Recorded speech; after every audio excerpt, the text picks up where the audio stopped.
The polling, as you know, is in Trump's favor right now, not just against you, but against the entire GOP field. His polling average right now, 49% in Iowa. You're at 3. In New Hampshire, Trump's at 45. You are at 1.4%. What's the plan to turn that around? I see your role in the race. I really do. I see why you're there, and that it's important for the Republican Party. But to be honest, I don't see the path to victory. So help walk me through it.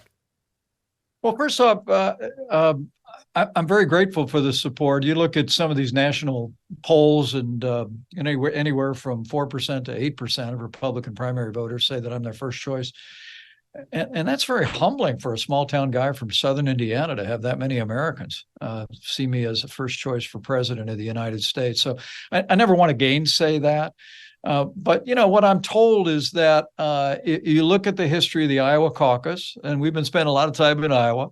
You look at New Hampshire, the first in the nation primary state, and they are well known for deciding late. And in fact, there have been in the last 20 years, have been a few Republican candidates that won in Iowa, for instance, that were essentially where I am in the polls right now. And so, our approach is we're just going to keep our head down, keep working hard. And, Megyn, you and I have known each other a long time, but I like to say I'm well known, but I'm not known well. In a place like Iowa and New Hampshire are tailor-made for people to actually get to know me and get to know my wife, Karen, and see that, I'm always struck by people being surprised that I have a sense of humor, but I get it. I mean, when I was this version of you is so conversational. The debate stage version of you is much more serious. Well, yeah. Well, I tend to, I tend to armor up when we're heading into debates, and Smart. you've had your experience on that stage too. Yeah. But town hall meetings and living room meetings that we've been having, I mean, I talk to people about my Christian faith, what I think you implied is understanding my calling to this and my deep commitment to the conservative agenda that's defined the Republican movement over the last 50 years. I mean, that's my great concern right now is less about the polls, but it's more about the choice that I think Republicans are facing. And I spoke about it in New Hampshire a few weeks back, Megyn, at St. Anselm College, where I said, essentially, we're at a Republican time for choosing, where you have candidates like myself who are offering that conservative mainstream agenda, American strong defense, American leadership in the world, less government, less taxes, right to life, traditional values. And then you have not only the former president, but some of his imitators in the race that are talking about walking away from America's role as leader of the free world, with war raging in Eastern Europe, that are actually talking about raising taxes. The president's talking about a 10% tariff on all imports into the country.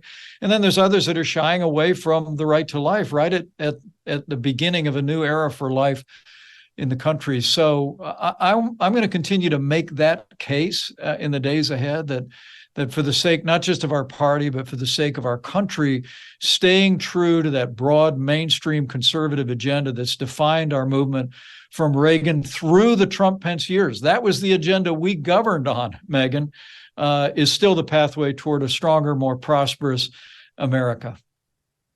Ukraine has been a problem on many levels, and the support for it is falling within the Republican Party and among independents. It's still very high amongst Democrats. This has led to some people breaking away from you, breaking away from Nikki Haley, who have more of what I'd say is a traditionalist Republican approach, which is the Reagan approach. We can do it all. I've heard you say that. We don't have to choose between border security and Ukraine. We can keep Putin in check and take care of ourselves. I think the problem so many Republicans have right now is we're not doing it. We're not, and we're bankrupt. So how could we? And so kind of too bad. Sorry, Ukraine, but you've been a hot mess for a long time. So we're out. We're going to focus on ourselves. To those people looking at you thinking that, what say you?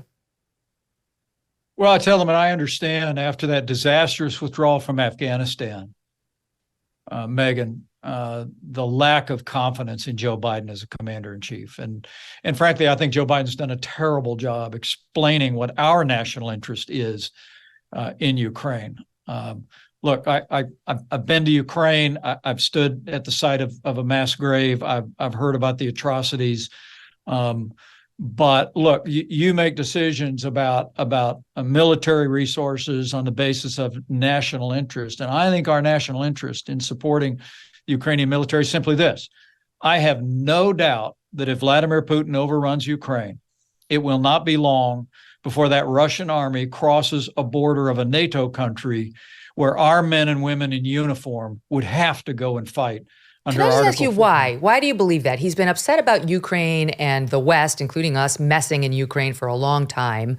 But what is our evidence that he's then, after this disaster that Ukraine has been for him, if we pulled out and he got some, I realize this is controversial, but if he got, the borders as they now are after his successes there, that he's then going to say, I want Poland. I'm going to start it up again. I mean, his army's weakened. What is your evidence that he would take it beyond Ukraine? Well, his army is weakened, which is another argument for what we're doing. Remember, with a 5% investment of our national defense resources, Russia's gone from the second most powerful military in the world to the second most powerful military in Ukraine. That's what we used to call progress back in the day. But no, people point at Poland and shrug their shoulders. Look, Poland's got a strong military. I'd keep an eye on Estonia, Latvia, Lithuania, and I'd also look really hard, Megyn. Look, you're an intellectual. You're a scholar. People know you do your homework.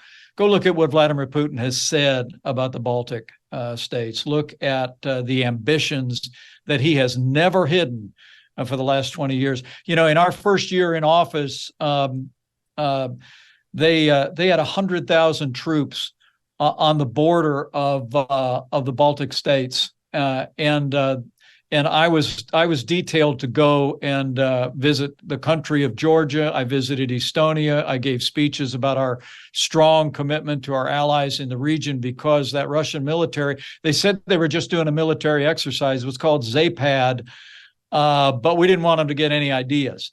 And so I flew the flag. Others in the administration did the same. Russia stayed on its side of the border. Look, I just think if the United States falters in our leadership of the free world in this moment, I really do believe it will simply embolden Russia's ambitions in Eastern Europe. And just as importantly, and I said this in that very sporty debate that happened a week ago, Megyn. Look, if we let Russia take Ukraine, I believe that's a green light to Xi and communist China to take Taiwan. I think Xi's announced his unlimited partnership with Putin, and they're supporting that effort. But I guarantee you, and I've met both of these men, I've talked to them standing toe to toe and looked them in the eye and sized them up. I will tell you, there's no doubt in my mind that President Xi is watching what is happening, watching if America and the West falter or flag in our support for the Ukrainian military. And I believe if Putin prevails in Ukraine, it will not be long before we see that Chinese military moving against Taiwan. I think we can deter that by standing firm in Eastern Europe. I'm excited to tell you about our new sponsor, C60 Power. If you have not heard of Carbon 60 before, it's also known as C60, a powerful, naturally occurring, Nobel Prize-winning antioxidant that works at the cellular level. C60 Power says C60 can help to increase energy and mental clarity by neutralizing oxidative stress and the toxic free radicals that contribute to aging.